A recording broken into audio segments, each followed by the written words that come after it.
That used to, it was almost like a fortress, and there would have been palisade, wooden palisade on this particular layout, about 3 meters in height, and the posts would have been buried down here, and the whole circumference, it's about an acre in circumference, or in area, the Ra, and the whole outside of it would have been protected by a roughly 3 meter high palisade of logs. So they would have been buried down maybe 1.5 meters or 2 meters down under this mound, and coming up approximately maybe 9 feet to 3 meters roughly over ground.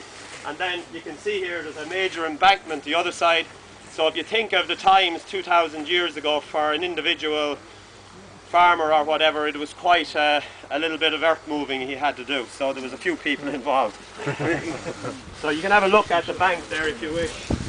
And the outside ring, they would have kept their animals and followers in the outside. Sorry. Yeah. Well preempted. Well preempted. Yeah, it's a nice area, and you just come up here. I just cut the grass every Saturday, that's it. A little bit of trimming here and there, but I try not to. A number of years ago I was saying, oh, put that, then I learned to chill out, just leave it alone. You go to the ride. The ride, yeah.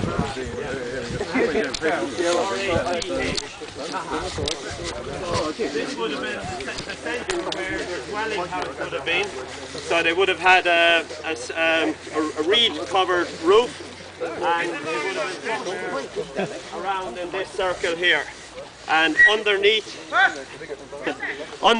is the souterrain, so there is a cavity underneath here, and they would have stored their food underneath here. So roughly to about here. There's a room, for want of a better word, underground. You can't get in there or anything, Charles, especially not. Jump up and down. So they would have entered it from here. They would have come in under there. I think it was, historically, it was used for either coming in out of storms, or if they were being attacked, and for keeping their food out of the sun and out of the heat. So that's it. It's a simple farm dwelling settlement.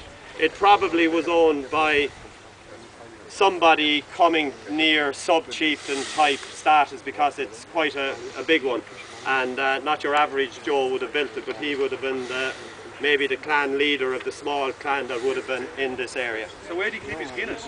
He didn't have Guinness at that time. So how many families was that? They lived only to about the age of 35 or so, so I wouldn't say you'd have seen grandpop and great-grandpop. Would have been 10 families?